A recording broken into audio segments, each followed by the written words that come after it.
Greetings friends. Thanks for stopping by for a visit. If you enjoy the video, please subscribe. My husband Toby and I mightn't have even noticed it for a while if we hadn't moved into our new house early in the year. Moving in the crisp, frigid air of early February was much preferable to wiping sweat from our brows whilst we hauled box after box from vans parked outside during the summer as we had many years prior. We walked through the giant oak doors that beckoned us into what we hoped would be our forever home and beyond the hallway into the living room when my husband quipped, "Was that there before?" When we had our viewing. I quickly scanned the space before me and shot him a confused look. I never did have good eyesight, nor was I the most observant person. He raised a hand and pointed towards the wall directly opposite us, where a large calendar faced us. The place was unfurnished because we wanted to make it fully our own and the moving company could only deliver our stuff the day after moving, so there wasn't anything to see beyond the bare-bones skeleton of the house when we had our viewing.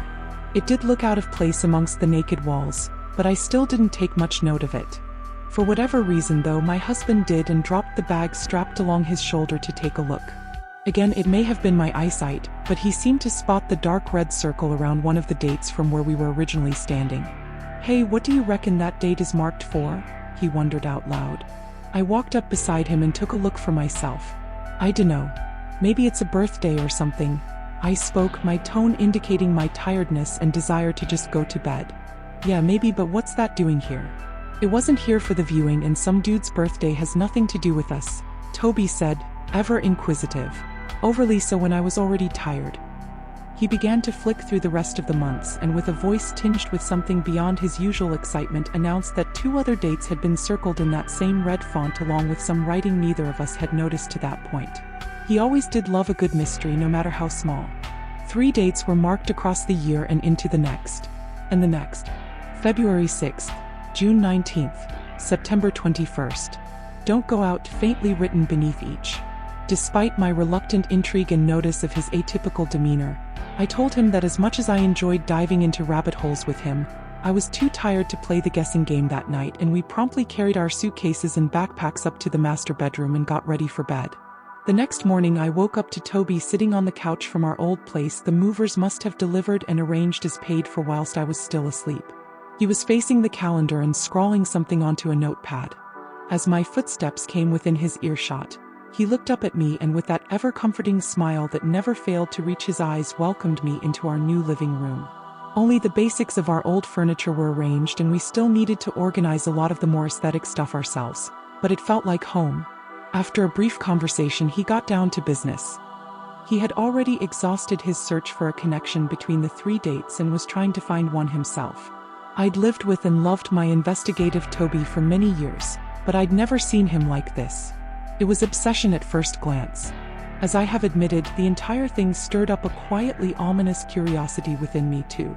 Something wasn't quite right with that calendar. Why those dates? Why couldn't we go out? Ever a head-in-the-sand skeptic, I put it down to a joke of some sort. Or something left behind by somebody between our viewing and move-in dates. I told myself and Toby over and over. The simplest explanations are always closest to the truth. Nevertheless, his breathless expedition into this particular unknown continued and as February the 6th crept up on us he remained no closer to the answer he was digging for, so he came up with a plan. After reluctantly agreeing to go along with the whole staying inside for the day rule, mostly to humor him and a tiny bit to give him a playful smug look when his plan amounted to nothing, he asked me to join him on a neighborhood watch.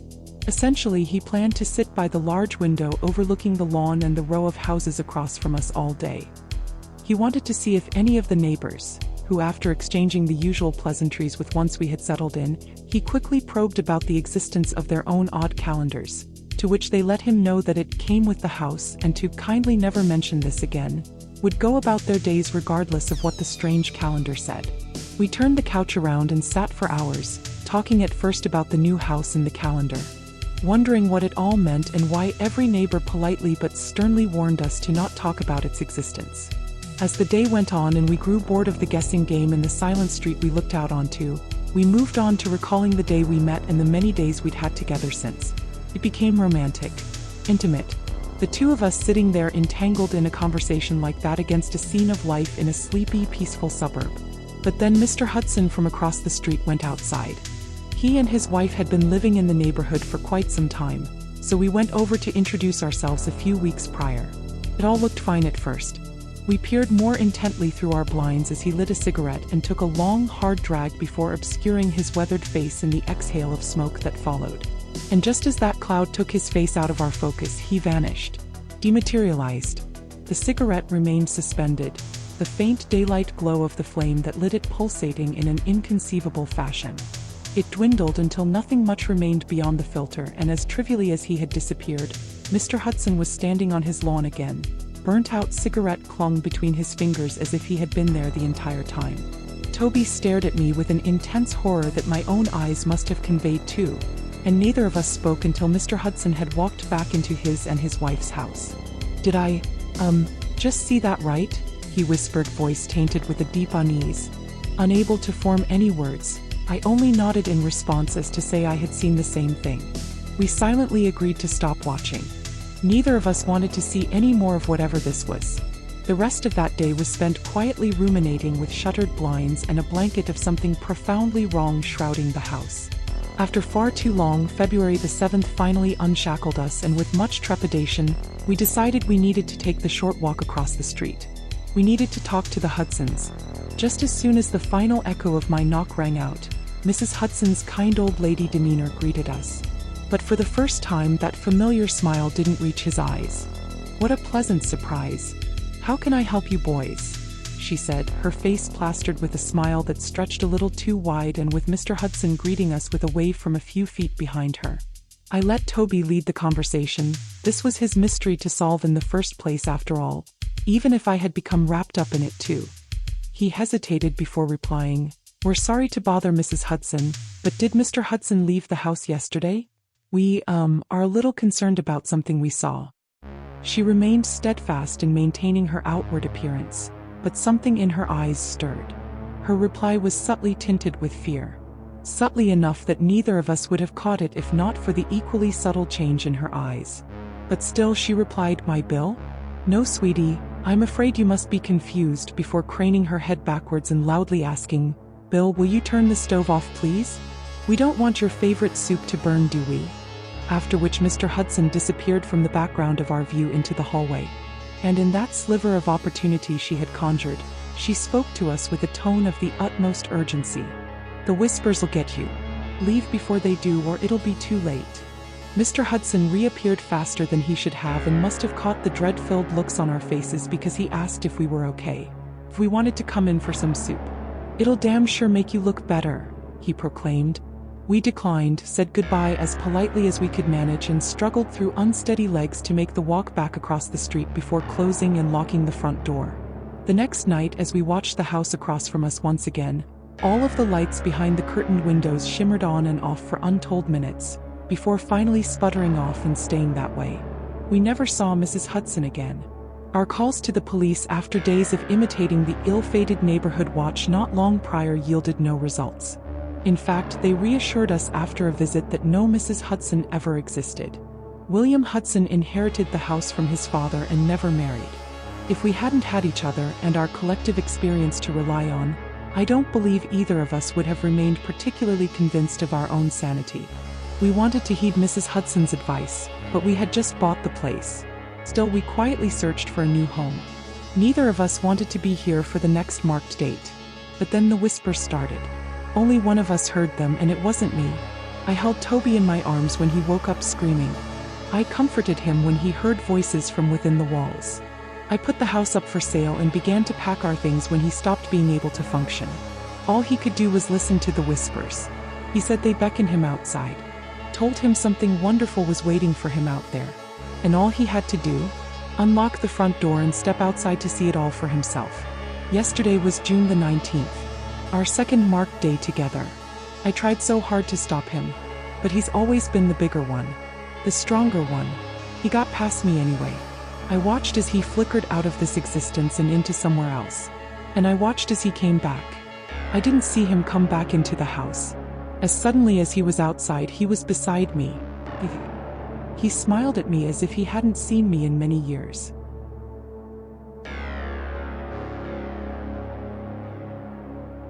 The storm clouds had been rolling in for 20 minutes now. A dark, angry gray. I was sitting in the usual lifeguard chair, just waiting for the first peal of thunder, so I could blow the whistle and order everyone out of the pool. The pool was crowded. It had been a scorching 92°F earlier, although now with the impending storm it had cooled down. I scanned the people swimming. A few scattered seniors, a whole boatload of rambunctious kids. Not a lot of young or childless people. I don't blame them. I wouldn't want to come here either. Lightning shot across the sky. I grabbed a whistle and blew. Everyone made their way to the stairs. Some of the kids were screaming, upset that swim time was over. Oh, boo-hoo.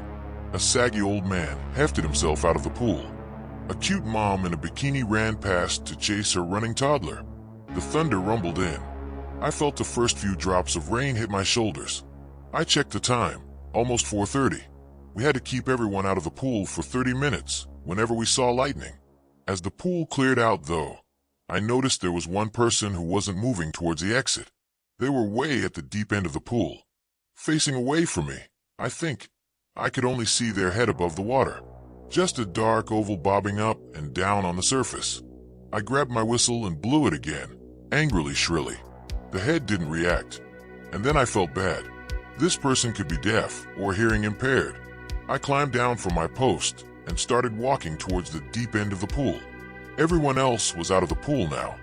Most of them had cleared the area, too, either going home or to the little snack bar we had at the far edge of the property.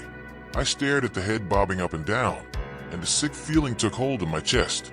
Something felt off about it, but I couldn't put my finger on why. Another finger of lightning shot across the sky. "Excuse me," I called from about 10 yards away. "You have to get out of the pool. There's a lightning." They didn't respond. I stepped forward, my heart starting to pound. Something is wrong here. Really, really wrong. If I were alone, I definitely would have run the other way. But there were still other lifeguards and tons of people back there. I stepped closer, and I could see them better. It was pretty dark from the storm, and the rain was now disturbing the surface of the pool. But it looked like a woman with long, dark hair, just treading water in the deep end of the pool. Why would you just float there like that, in the same position, treading water? Even if she's deaf, didn't she notice everyone else in the deep end got out? Didn't she see the lightning? The rain picked up, starting to pelt down. The woman didn't seem to react. As I got closer, I could make out her soaking wet hair, melting into the pool, like she'd just dunked her head in. I could see her pale shoulders poking above the water. Wait, unless she was wearing a pale beige bathing suit. She was naked under the water. Okay, this is bad. Really bad. I stopped and turned around to call out to Drew, the other lifeguard on duty. But when I turned, I froze. The entire pool area was empty. Not only empty, abandoned. The umbrellas were grayish and tattered. The wooden picnic tables were splintering. Even the pool water was murky green, darkening to black beneath the surface. What the hell? I must be dreaming. This can't be real. This can't. A splash made me turn back towards the woman. I looked up to see that she disappeared. Just a roiling, turbulent spot of water where she'd just been. What? Where'd she go? I immediately jumped away from the edge of the pool, in case she was coming towards me. But I didn't see her anywhere. I scanned the murky water, but it was impossible to see into it. Fuck this. I'm going home. I broke into a run towards the pool entrance. That's when I saw her. She was climbing out of the pool, taking the steps, one by one, at the shallow end. Her dark hair trailed all the way to her rear. Her skin looked impossibly white in the dark shadows from the storm, almost like she was faintly glowing. She turned and slowly, started making her way towards me. What do? I could try to run past her. There wasn't much space between her and the fence, though. I could run the other way around the pool and to the exit, but she'd just turn around and intercept me. And where is everyone? She was a little closer now. I could make out the two black dots of her eyes on her face. They were too dark, like her eyes were pure black, or like she just had hollow pits where her eyes should have been. I couldn't tell. I ran over to the fence. I stuck my foot in the chain link and began to climb. I could only do it because I wasn't wearing shoes, manipulating my toes through the gaps. I got halfway up and glanced back. Oh no, she was so much closer than I would have expected. Only about 15 feet away. She was naked and pale and bluish, like she drowned in the water. Her face was gaunt, her mouth hung open, and her eyes were pure black. I scrambled up the fence. A cold hand locked onto my ankle. I didn't look down. I couldn't. I knew it was her hand, yanking me back. I kicked and screamed. Let me go. I think my fear delighted her. I heard a little ch sound escape from her lips, as if she were laughing, but didn't quite know how. I kicked as hard as I could. I felt her fingernails claw into my ankle, but then I was free, and I scrambled the rest of the way up the fence. I plummeted to the ground. My body hit hard. I lay there for a second, gasping for breath. When I opened my eyes, the sounds of the pool returned. I sat up and noticed I was still on the pool side of the fence, but all the people were back. The pool was clear. The storm was passing now.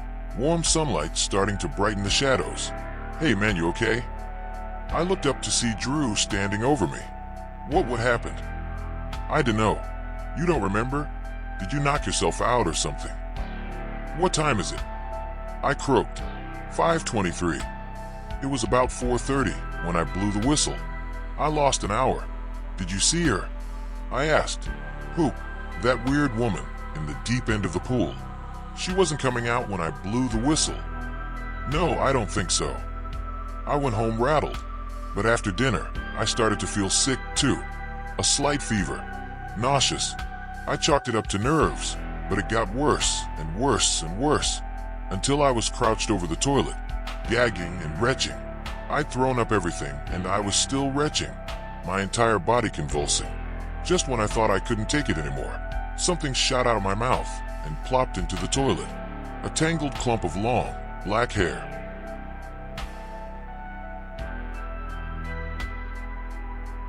I almost missed it altogether, buried as it was under all the junk mail and pre-approved credit card offers. The announcement was printed on a 7-inch by 5-inch piece of white cardstock. The right side featured a photo of a couple, while the left bore a simple message in a plain font. Just married. David and Emma.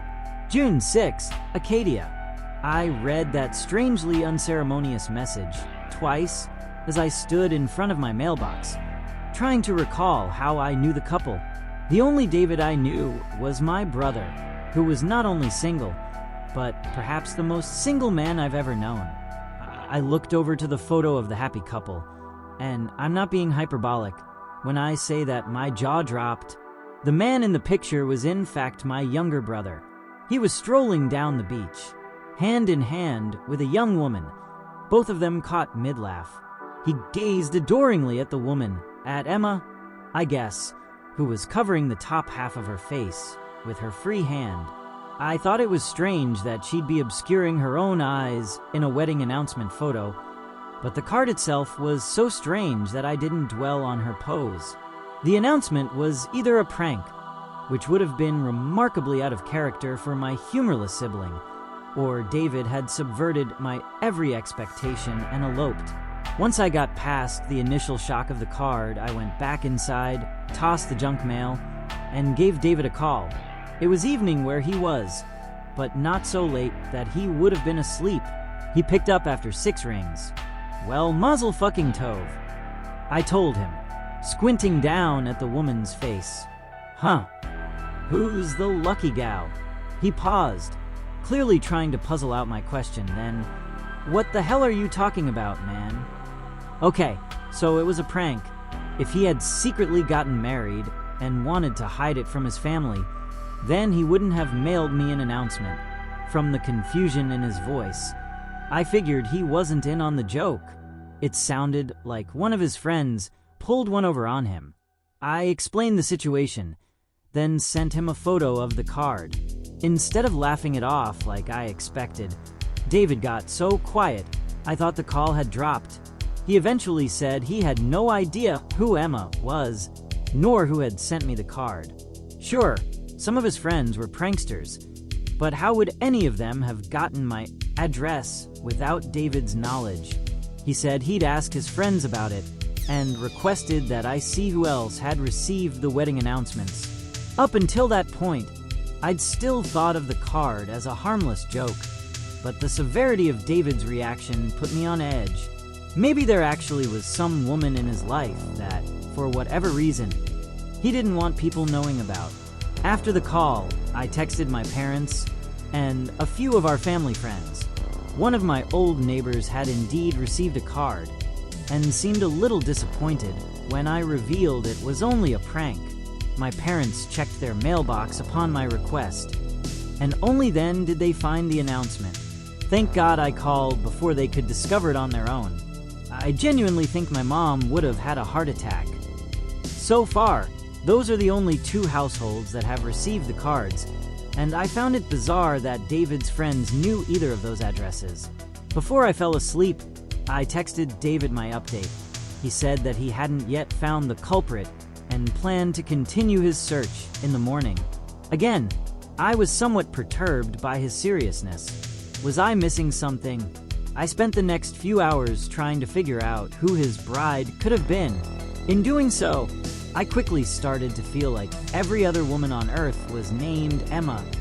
There were so many significant women in mine and David's lives who bore that name that sorting through them all seemed pointless. There was, for example, our childhood friend and neighbor, who David harbored an unrequited crush on for years until her family moved away.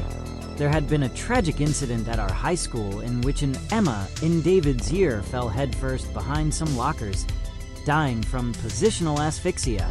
I had dragged David along to a rager at an Emma's house in college, which had ended in both of us spending a night in jail for public intoxication. Apparently, my life was just one big stream of Emmas, and none of them seemed plausibly linked to the marriage announcements. Now, here's the part of all this that I'm still struggling to make sense of. The night after I called David about the card, I woke up in the middle of the night to my phone ringing. I checked the caller ID and saw that it was David. I assumed he was calling me about the stupid prank, and part of me wanted to ignore him until the morning. Then again, he could have been having some kind of emergency, so I picked up the phone and grumbled, "What?" into the mic. There was silence for a few seconds, and then I was shocked to hear a woman's voice on the other end. "Hello," said the voice, quiet and slow and unmistakably feminine. I sat up in bed. "What? David? Who is this?" I double-checked the screen and confirmed it was in fact David's number. Another long pause, and then, "Yes, this is David's apartment." After that, the caller hung up. Disturbed, I called David back immediately, but no one picked up. I sent him a text asking who had just called, then called him 3 more times. No one picked up, and I was starting to panic. Yeah. I know the most likely explanation was that he simply had a woman over, but something didn't feel right.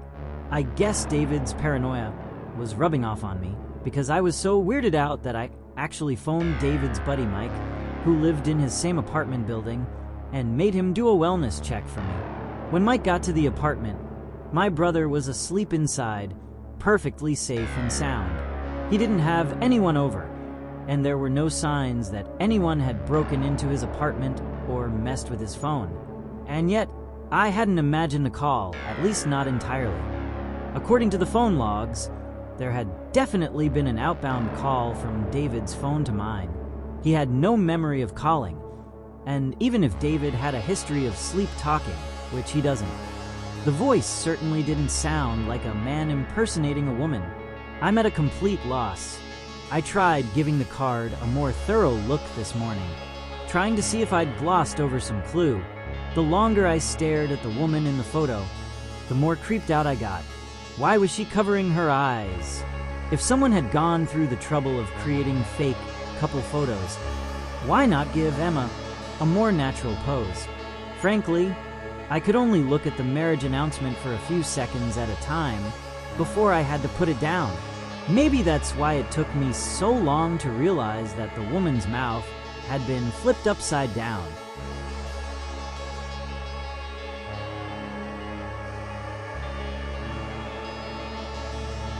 I paid to get professional photos done of my kids. They follow some weird variant of the Heisenberg uncertainty principle. Only one of them is ever smiling at once. I thought maybe it was time to bring a professional in and stop having to Photoshop different heads on the kids for their Christmas cards. Everything went fine. We had a nice outdoors session at the edge of the woods. My son and daughter hugged each other, smiled, posed, the works. Everything was fine, until I got the photos back. As I looked at them, I noticed something. "Hey, Frank," I said, "doesn't it look like there are two hands there?" He leaned over the computer. "Well, yeah. That one's Isabella's and that one's Jack's." "No, Jack's hand is over there." Pointed. He didn't put his arm around her. He refused. Remember, but it was obvious. Isabella was putting her hand up to her shoulder, and there was a hand underneath her hand, even though Jack's hand was clearly hanging at his side. "I guess she made a mistake," Frank continued. "She was probably trying to Jack's hand around Isabella, but then forgot to Photoshop his own hand out." I frowned.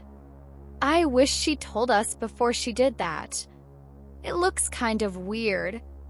The hand under my daughter's didn't really look like a child's hand at all. It was too big. Just where was this woman getting her stock images? I continued flipping through the album. I stopped to linger on a photo where Jack had finally wrapped his arms around Isabella. She wrapped her arms around him too, and they were both looking at the camera. Perfect picture. Except there was an extra hand on top of Jack's. Just 2 fingers laying over his. I wouldn't have even noticed it if I hadn't seen the first hand. I called Frank over again. He began to laugh. "Well, I guess she's using AI." I don't think so," I said. "I mean, those are Isabella and Jack. How would AI make that?" "No, there are things with AI now where you can upload a photo and tell it to do things. Like make it a LinkedIn picture or remove the background. And it often changes things even when you tell it not to." "That's a big privacy violation," I said, my heart starting to pound. "I don't want their pictures in the system." I called her up. I probably should have given her the benefit of the doubt, but I was so angry by that point that I just started yelling. "You have no right to upload our photos into some AI," I told her. She sounded near the point of tears. "I didn't do it. I swear. Please don't write a review." Then she paused. "Wait, I'll prove it to you." The photographer, Janice, came over an hour later. She showed us the original files on the computer and their metadata. She showed them on her camera's screen. In the originals, I saw the extra hand under Isabella's, the extra fingers over Jack's. She could be faking it, but she seemed so sincere. When Janice left, I felt even more confused. I flipped through the photos again, staring at the extra hands. They had to be AI. They had to. We finally put the kids to sleep. Frank and I relaxed in front of the TV. "It's just so weird," I said, unable to let it go. "I know." An hour later, I went up to check on the kids and froze. Isabella was, as usual, sprawled across her bed in a chaotic fashion, her hand hanging over the edge of the bed. Coming up from under the bed, there was another hand, holding hers. I screamed and flicked on the light. There was nothing there. Frank came running. I told him about it, and he burst out laughing. "You're going to start having nightmares about these things," he chuckled as he got on his knees and checked under the bed. Then the closet, then Jack's closet and bed. There was nothing there, of course. Nothing at all. I couldn't sleep that night. I kept checking on the kids. I kept thinking about hands. Hands attached to emaciated corpses hiding under beds. Hands attached to serial killers breaking into homes. Hands attached to nothing at all, scurrying across the carpet like spiders. I finally fell asleep, but I woke up with a start at 3 a.m. As I shook off the fog of sleep, the first thing I noticed was that Frank was holding my hand, something he never did while we slept. I turned over back and forth, and it took me a second to realize that the hand attached to mine wasn't attached to Frank at all. I screamed, and the thing seemed to disappear in the shadows of the covers. We checked everywhere. Everything. There was nothing in our room, nothing in the house. But my own hand was pulsing with pain, and 5 bright red scratches were across the palm, bleeding. "I can't do this," I sobbed. "I can't." My hand felt tingly and weird and numb. As we waited for police to show up, I flipped to my phone and looked at all the security cameras. No one had entered or exited. There was nothing there, except I noticed the footage at our front door from the previous day when the 4 of us had gotten home from the park. There was a hand on my shoulder, but Frank didn't have his arm around me.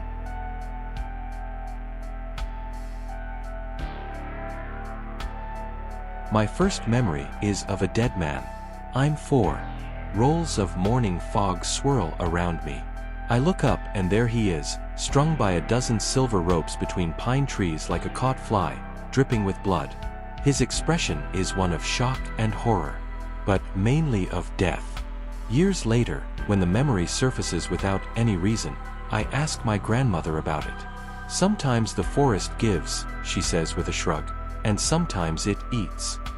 At the time I think she means how we often conjure up terrible fantasies deep in the woods, that my memory is really a misremembering. I now know that isn't what she meant at all. I live in a cabin in the heart of the forest. The deep woods. That's what Gran has always called it, at least. I'm old enough now that I suspect there's another name for the place we live, but she's never offered it up. At this point, I don't care much. It's always been just the 2 of us, as far back as I can remember. No cousins or friends that come for a visit. Not my parents or even the memory of them. I might have thought Gran kidnapped me as a baby and is hiding me in the middle of nowhere, if it weren't for our shared crooked noses, skewed at exactly the same angles, and the way we both sneeze in the strong sunlight. And besides, if I were some kidnapped child, escaping wouldn't be an issue. I'm in town twice a week for classes with the other local children, usually just Hollis and Jackson, but Nara too when her father lets her. We have a computer with internet in our reading nook, and I'm given free rein to roam the deep woods whenever I please. As long as I follow the superstitions, that's what I call them at least. Stomp at each end of a bridge 3 times whenever you cross one. Leave milk on the front porch every summer and winter solstice. Crush soonberries before they can ripen to purple. Never leave a photograph in view of an open window. Always lock the door before sunset but unlock it before sunrise. To her, these rituals are rules. Unchangeable forces of nature like velocity or gravity, a way of life. To me, though, a rule has always been a thing with a consequence behind it. There has to be a point. When I was young, I didn't know the difference, but isn't it the same for any child? Rain is just as normal and natural to us before we learn about the water cycle as it is after. Things simply are. It's only when we can finally reach the top shelf that we start to question. Slowly, as I grew, the 2 categories began to separate: rules and superstitions. Keep away from the burning oven, a rule. Walk a circle around the cabin 10 times before bed every night, a superstition. Even now, some things are more difficult to categorize. Don't get me wrong. Gran is wonderful. She feeds me and sings me to sleep and teaches me to tell a thistle sprig from a viper nettle. I never could have asked for a better caretaker. At the same time, there are things about my childhood I still don't understand. Never be caught in the hail, she told me once. I have distinct, vivid memories, sitting on her lap, watching granules hit the pine needles outside our home. After the hail turned to rain, we would both hurry outside to collect the frozen chunks by the handful. What Gran did with the hail we collected, I never figured out. What use could somebody have for bits of dirty ice? We would tie loose bits of thread around the trees by our house. Whenever my clothing grew too bare or my sleeves ripped, Gran would spend hours carefully unspooling the entire outfit. Then we would take the basket of threads to the pine trees, dig shallow holes, and wrap the threads around the base. It became a game. Yarning, I would call it. I would run in circles around the pine trees, until I grew dizzy and fell to the dirt in a giggling heap. When I was done, we would fill in our holes to bury the threads. Trees are fickle creatures, Gran would tell me. They need a shorter leash than most, or they forget who they're loyal to. Us. No, she offered an odd smile. Not us. Why did we do that? What was the point? There are other odder things I can't quite brush off to superstition. Like the hiker in red. His arrival is like a holiday, not in the sense of celebrations and fireworks, in the way something reoccurs every year. Every September 28th, we know to expect the hiker. He stumbles to our doorway, bedraggled and soaked in sweat, red shorts and red t-shirt. Please, he always say. I'm lost. Come in. Gran waves him in, gives him food and water, and listens to his story. He'd gone on a solo backpacking trip to the Sierras but lost the trail. He was out of food, out of strength, and he'd been wandering for he couldn't remember how long now. Days.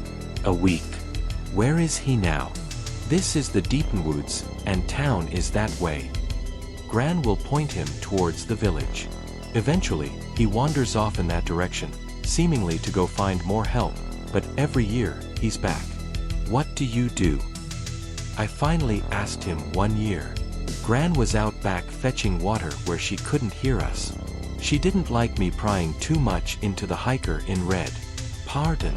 In the time you aren't here? What do you do all year in the forest before you come back? I don't.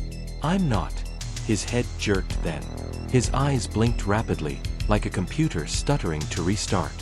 When he refocused on me, there was a new look in his eyes. Something besides the scared desperation that was there year after year. A hunger. Here you are, Gran said, coming back in with a jug of water. He blinked and the look was gone. Perhaps it was my imagination. Perhaps the man had merely been annoyed, but in that brief second. There's lots of these things. Superstitions without reason, or oddities without explanation. It's the way it's been for years, my entire life. Gran and me, the two of us, alone in our cottage in the heart of the Deepwood. Until a week ago. I found a new void tree, I told Gran. She looked up from her dream catcher, needle in one hand, thread in the other. A stack of completed ones sat on the porch table next to her rocking chair. A void tree? She asked. It's been years since I've spotted one. Just past the stream, inside that thicket of elms. I never thought to look inside, but it was right there, in the center of them all. An odd excitement lit her face. She hurried to her room to grab a spile and a bucket. Void trees. I've looked them up online before. I've asked Hollis and the other kids about them too. Far as I can tell though, there's no such thing as a void tree outside of the deep woods. They're tall with shockingly red bark and shockingly black leaves. I've never much cared for them, there's something unnamably disconcerting about them. But Gran hunts for them whenever we go out walking, usually to little success. Why don't you grow your own? I've asked her before. She only shook her head. Void trees don't work like that. I led her to the thicket of elms, and then through the gap between branches to the center. Sure enough, a void tree leered down at us. Gran wasted no time. She used a drill to make a hole in the trunk and a hammer to pound the spile into that hole. She hung a bucket from it. Well done, she told me. The eyes of youth are worth 100 eyes like mine. There's another oddity. Void tree sap. Gran collects it by the bucketful from a dozen different locations. As far back as I can remember, she harvests it throughout the year, then bottles it in jugs, and stores it in our basement. Every once in a while, a jug will go missing. Whenever I've asked where the sap goes, she only pinches her lips. Once, I dipped my finger in one of the buckets and licked the sticky residue in front of her. It was bitter, not sweet like maple. She shook her head, made me wash off my hand, then lectured me for half an hour. "It's too valuable to be eaten," she repeated. This new void tree was Christmas come early to her. She checked it every day that week, sometimes twice a day. In the evenings she would lug buckets of sap back to our home to boil and can. Some days, I helped. Mostly, she seemed happy enough to do it herself, so I let her. And then on day 5, yesterday, she didn't show up. It wasn't like her. Gran was always home by sunset for our nightly ritual of circling the cabin. 10 times every night before bed, that was the superstition. She was always back by now. I checked the usual places. The stream where we would catch crawdads. The valley overlook she liked to walk to. I was about to make the trek to town to see if she'd gotten caught up at the general store, when I thought of the void tree. She was unconscious when I found her. Dried blood crusted her forehead, and a thick, broken branch lay in the dirt beside her. It wasn't difficult to tell what had happened. Gran, wake up. I tried to rouse her, but she was unresponsive. I tried lifting her, but I've never been an especially strong girl. Eventually, even though I hated it, I left. I sprinted the entire way to town, and screamed for Dr. McKenty. After another hour, well after dark had fallen, they finally managed to get Gran to the mini building that the town refers to as the hospital. She was already coming to by the time Dr. McKenty stuck her with an IV, but she was still groggy and confused. I sat with her until she finally seemed to recognize me. "Juniper," she said. "Hi, Gran. How are you feeling?" She smiled and reached for my hand. "My head. It aches. I remember going to check on the sap. A branch fell. It hit you, but they say you'll be all right." Her eyes went wide. "The cabin," she said. "Did we circle it already? I can't remember." For once, could she just give up these rituals? There was no time.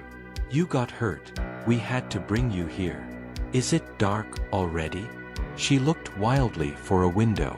When her eyes latched onto one, her expression went terrified. I'd never seen her look like that. "You have to go now, Juniper. Walk around the cabin 10 times and lock the door. You might still have time. Gran, I'm not going to leave you. Nothing bad is going to happen. The Deepwood is our home." The Deepwood isn't our home," she said. "It's nothing but a stomach." She dug her nails into the back of my hand. Still, she wore that terrible expression, like something was irreparably wrong. "Go," she hissed. "Please." I did. It was better for her rest if I left. That was my rationale. She didn't seem able to calm down with me there. I know to many the forest is a terrifying place at night, but for me, it's the same as wandering down to your kitchen for a snack at midnight. Slightly creepy, yes. Not terrifying though. The deep woods are my home. The trails are familiar. When I got to our cabin in the dark, I considered just going in, locking the door, and going to sleep. It had been a long couple of hours. Gran would question me in the morning. That much I was sure of. She'd ask me if I'd done the ritual, and I would have to lie to her. That's never been something I'm especially good at, nor have I cared to be. Fine then. I would do it. 1, 2, 3. For times I walked around the cabin. I could have done it with my eyes closed after so many years of the ritual. Every bucket, bench, and bush around the cabin was known to me, the same places as always. 5. There was a snap from the darkness of the trees. Nothing unusual. 6. I paused. That sound. It was nothing. A raccoon, perhaps. 7. Something was off. There was a noise, almost like breathing but heavier than any animal I knew of.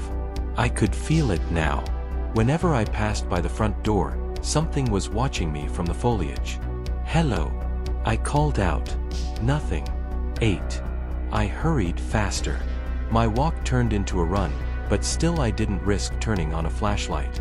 That would only let the thing see me as much as it would let me see it, and I knew our yard better than anyone else. Sticks cracked and leaves crunches as if the thing was approaching. 9. Only one more, I told myself. You're almost there. I had less than a rotation and I could throw myself inside, lock the door, be safe. The steady crunches turned to a pounding. The thing was sprinting for me. I flung open the cabin door, hurled myself inside, and slammed the door behind me. The 10th time. I hadn't finished. Thump. Something crashed into the wood. It scratched and scrabbled at walls. I reached up and twisted the bolt, heart pounding, breath heavy.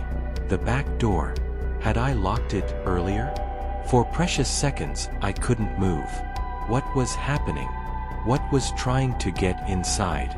But then the pounding stopped, and audible footsteps skittered around the side of our house.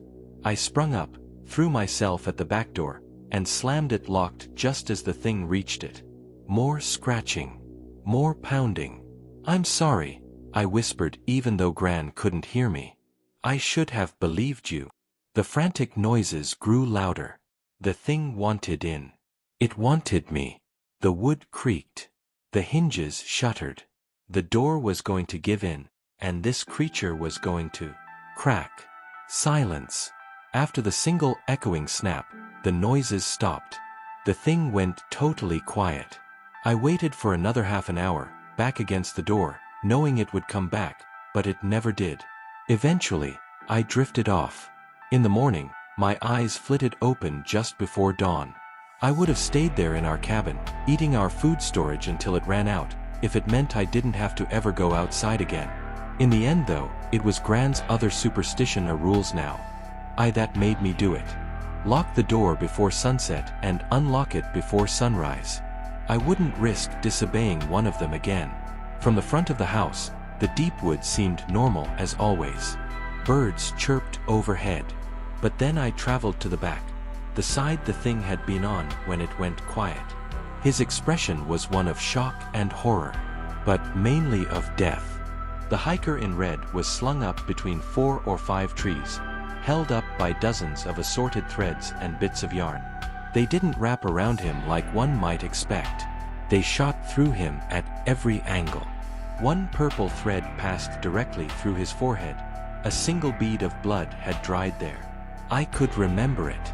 That snap of something being yanked backwards all at once. More than that, I recognized the threads. They were the ones Gran and I had looped around the pine trees for years, the remnants of my own retired clothing. The longer I looked, there was something else frozen in the hiker's expression besides surprise. Something that wasn't obvious at first, that hunger from long ago. An aching, senseless need to consume. For a long while I just stared up into his face. Then I grabbed a bucket and headed for the void tree. I live in a cabin in the forest. I used to say the heart of the forest, but I know that isn't true now. There are lots of things my grandmother never explained to me, but once she's back from the hospital, I intend to question her about them, all of them. When she does, I'll keep you posted. I'll ask about her rituals and rules, but the first thing I plan to ask her is this. The deepwood is a stomach. So what is its food? For those of you who expressed worry in my first post and absolutely can't wait until the end of this one to know if Gran's alright, then here's your reassurance. Gran is fine. Totally fine. Nothing is wrong. But we'll get there. The day after the incident with Red Hiker, that's what all of you seem to be calling him, I did 3 things in this order. First, I went to check the void tree. This probably could have waited until later, but that's how this whole incident began in the first place, and I figured now wasn't the time for taking risks with Gran's rituals. The bucket under the spile was nearly full of sap. I'd planned on dropping it off at the cabin, but once I was there, staring at the dark liquid, I realized I didn't know if that was allowed. If I took it back, could I just leave it in the bucket? Did I have to jar it like Gran, and if so, how? That's the thing. I'm still not sure what counts as a rule and what doesn't. Most of Gran's rituals I've always dismissed as quirks of her own upbringing. I never wrote them all down. We never explicitly discussed what was allowed and what wasn't, so now, I was left to just guess. Anyway, I left the bucket. Second, I locked our front door.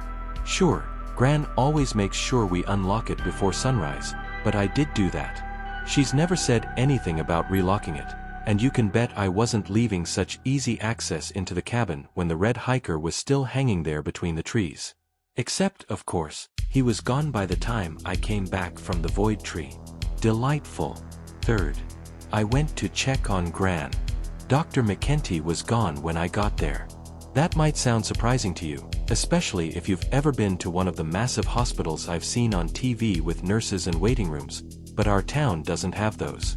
Gran was the only patient at the time, and Dr. McKenty isn't just a doctor. He can't just wait around all day when he has other things to do, but this would probably make more sense if I told you a bit more about where we live. As I've already explained, Gran and I live off some ways in the deep woods. We're completely alone there. I've begged Gran to get us a phone, but she's always said the same thing. Never speak with something you can't see the face of. Which I now realize is probably another rule. Splendid. Our only other point of communication, besides the internet, is town, about a half-hour's walk away. Yes, I recognize it's odd that town doesn't have another name, but it's never been something I've cared much about. It isn't like there's another town to get it confused with, and there's no roads leading out of it. When we need supplies, Robert makes the trek in his four-wheeler to who knows where to stock the shelves of his general store. In all, there's about 80 of us. Everybody performs various odd jobs to keep town running, but as their official careers, most people are either too old to work, like Gran, farmers, or what we refer to as professional hikers. Basically, the government pays them to do monthly surveys on plant life that isn't common in other places and tag rare wildlife. Apparently, there's an invasive species of cockroaches that's only found here. Little silver bugs with 3 eyes that jump out at you if you catch them unawares. Never let one touch you, Gran's told me before. If one does, you have to kill it immediately. Under no circumstances let it escape. If it does, tell me, and we'll go hunting. As you might guess, nobody in the deep woods is rich, but we make do. We have a general store, a hospital, and a town center that doubles as a classroom when me and the other kids my age-ish meet up for classes on Tuesday and Thursday. Once, I asked if we could switch to Monday/Wednesday. Gran and Mrs. Pritchett, the schoolteacher, only looked at each other knowingly. The town center is occupied those days, Mrs. Pritchett told me. But that's what I'm asking, I said. Can't the youngers meet in the classroom Tuesday and Thursday, and we switch with them? You misunderstand. On Monday and Wednesday, the younger class meets at my house. The town center is otherwise occupied, and there's no room in my living room for the 4 of you. I'd always assumed the youngers met in the same classroom as us on our off days.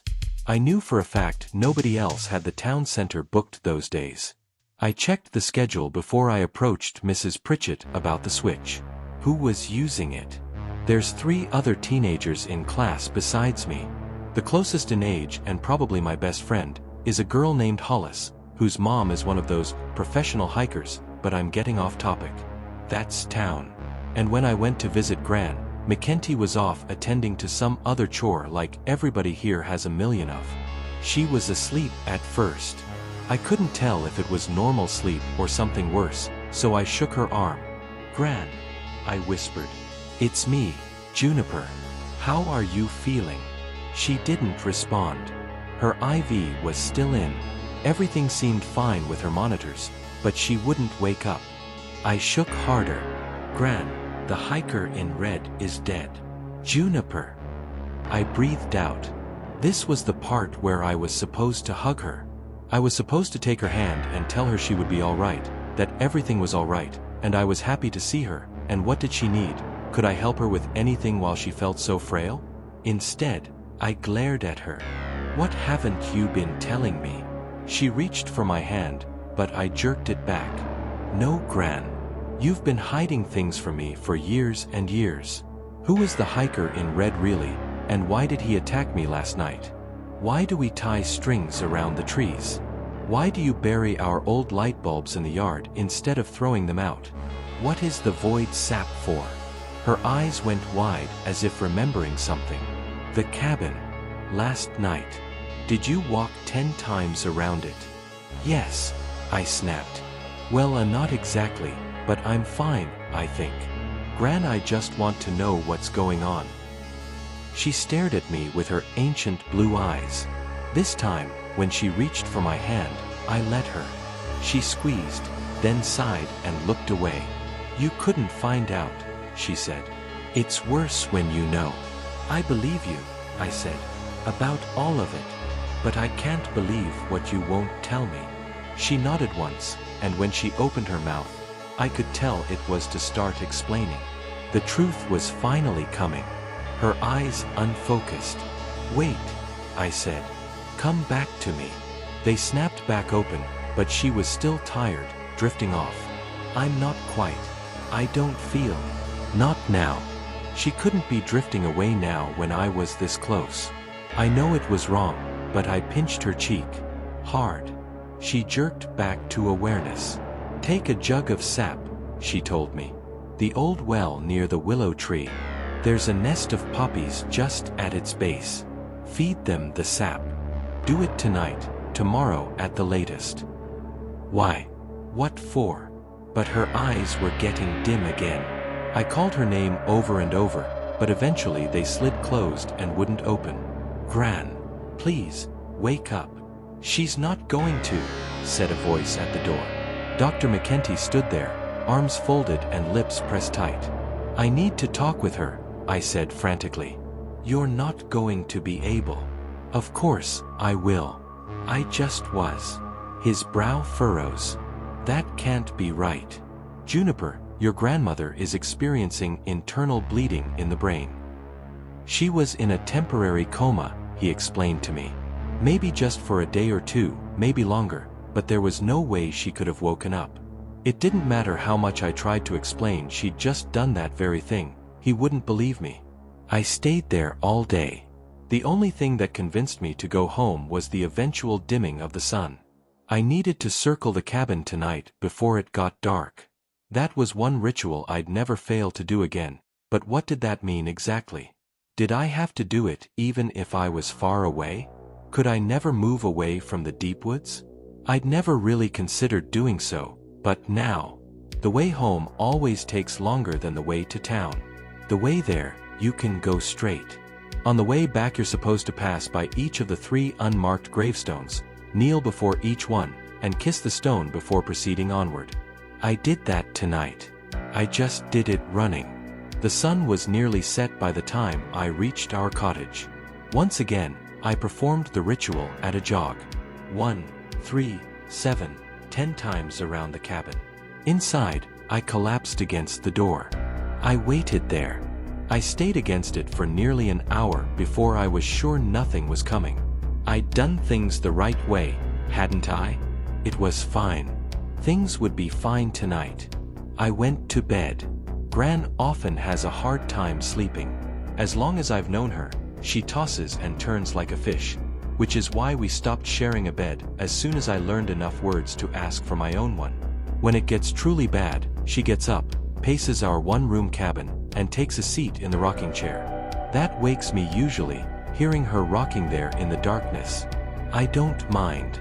I prefer it even. There's something deeply comforting about stirring in the comfy darkness and knowing she's right there, watching over me, because isn't that how childhood works? Kids are somehow the most comfortable when their parents are the most uncomfortable. When I woke up, that's what I assumed was happening. Gran was struggling to sleep. She'd already paced, sat down, and now she was rocking in her chair, protecting me. Little by little, my grogginess left. The shock wasn't immediate. There was no gasp of realization or jerk of understanding, but slowly, my feeling of safety was replaced by one of dawning horror. Gran was still unconscious at the hospital. Who was in her chair? A single pale beam of moonlight fell across one of the armrests. There was definitely a pair of legs, but besides that I couldn't make much else out. The only other clear feature was a set of luminescent yellow eyes, higher than Gran's would have been. They stared away from me, at some spot in the darkness. The blankets were bunched up around my face, hiding me almost entirely.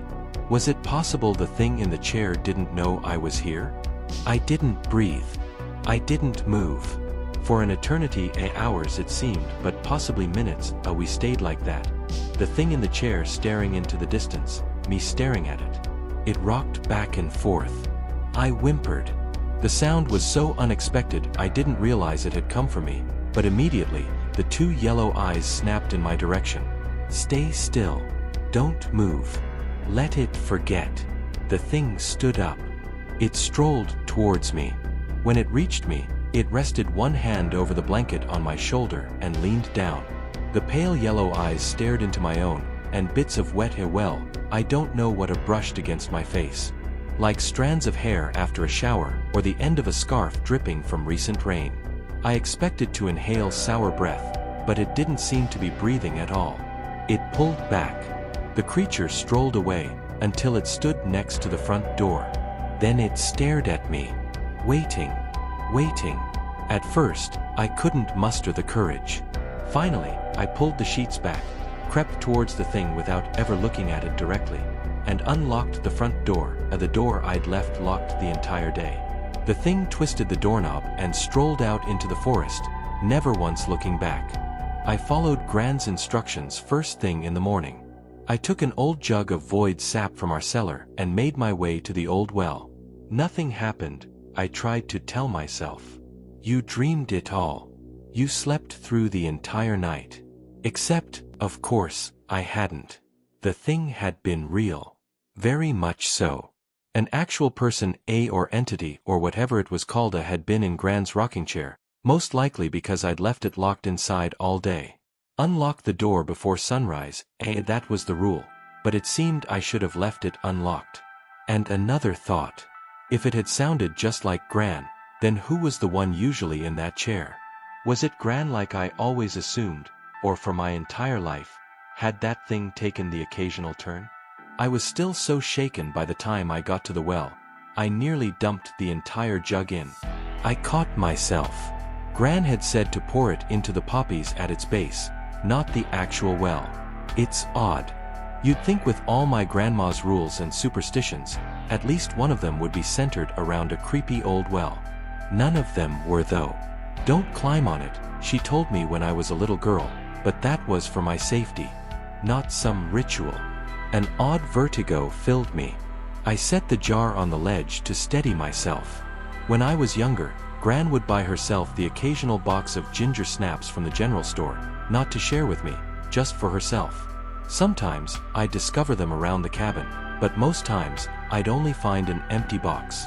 If she would have told me not to eat them, I would have known they were there. I would have searched for them.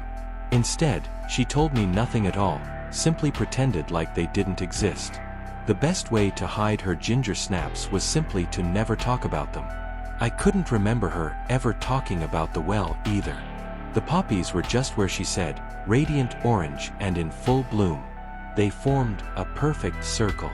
I aimed at the center and poured. For a moment, nothing. The liquid dribbled off the petals and sunk into the dirt.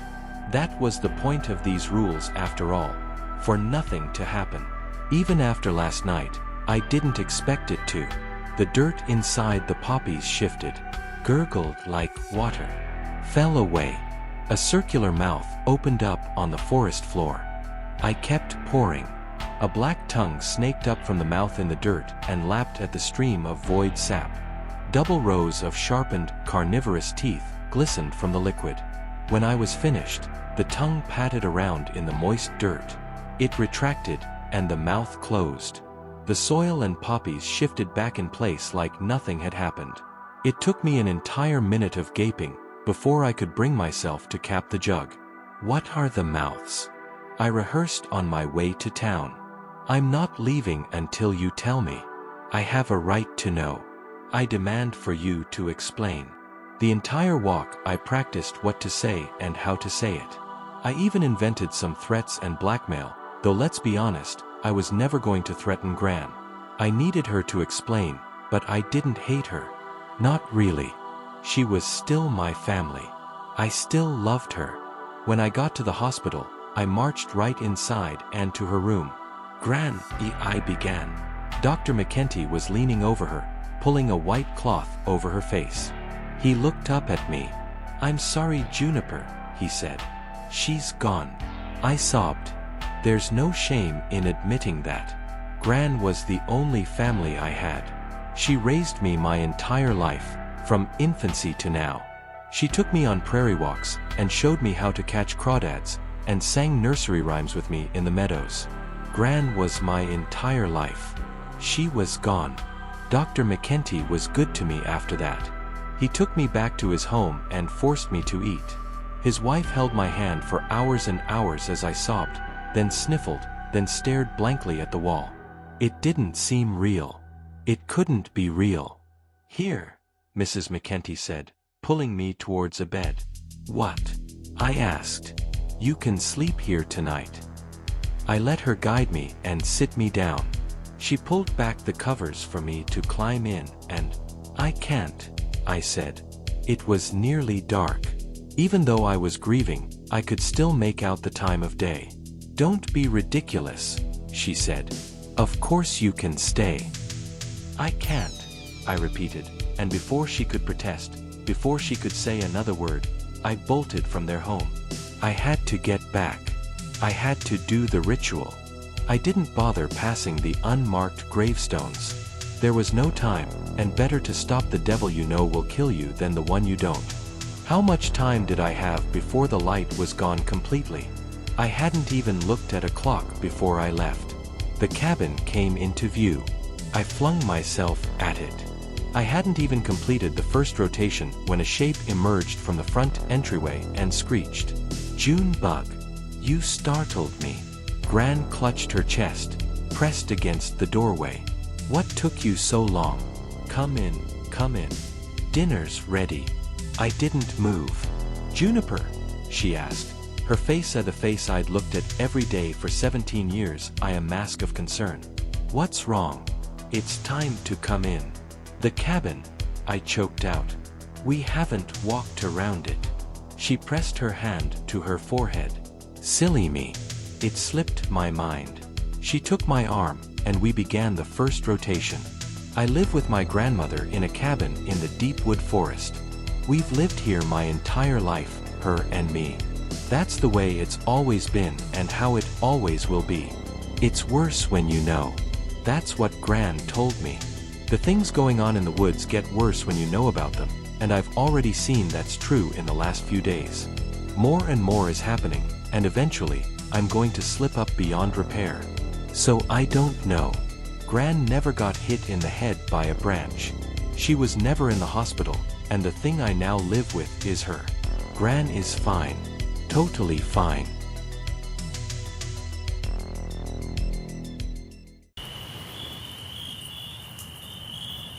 Thanks for watching. If you want to hear more stories like these, please like and subscribe.